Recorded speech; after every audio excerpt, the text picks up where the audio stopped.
Welcome to On the Road Nimby Tips. I'm here in beautiful Iowa the day before we start a door knocking campaign to get to know the neighbors better on behalf of our renewable energy project.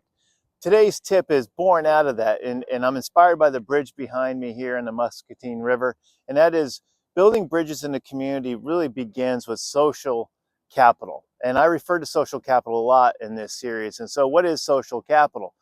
It's targeting the stakeholders in the local community, anywhere from the voters to community leaders, civic leaders, pastors, homeowner association presidents, Rotarians, you name it. The people that are the movers and shakers in the community, they're the ones that are going to grant you the license to operate.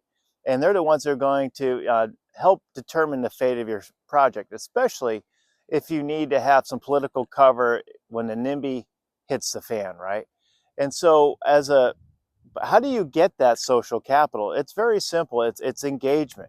It's introducing yourself as the developer and your team to these community leaders that you can find in the proverbial barbershop that essentially exists in all these localities.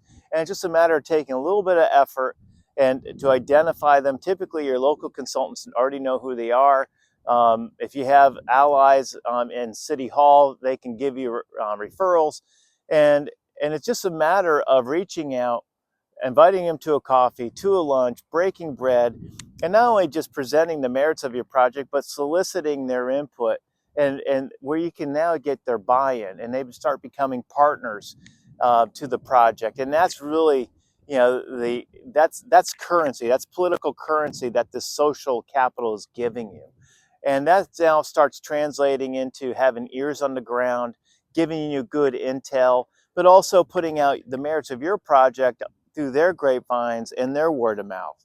So social capital is certainly something that's very valuable. And here the NIMBY tip is recognize that as low-hanging fruit for you and your project, because the bigger your project, the more attraction it's going to have for NIMBY opposition, and it's going to be crucial to have that social capital.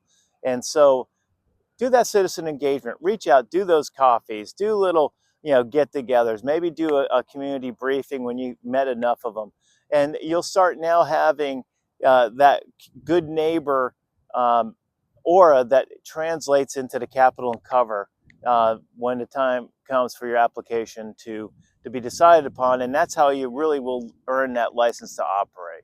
So that's a tip.